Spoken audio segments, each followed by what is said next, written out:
ആദ്യമായി സമർപ്പിക്കുന്നു. പാടിയാൽ തീരാത്ത പാരവാര ചിന്തയിൽ നിന്നും കുചേലവൃത്തം വഞ്ചിപ്പാട്ടിലെ ഏതാനും ചില വരികൾ ഭക്തി ആദരപൂർവ്വം നിങ്ങൾക്ക് മുൻപിൽ സമർപ്പിക്കുന്നു.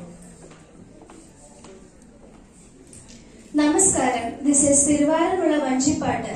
Kadogada families are involved in literature and a nation sacrifices the labor and dedicates it to the Lord. Bhakti respectfully present to you a few lines from the unsung Paravara Chinta Kuchelavratam Vanchipattu.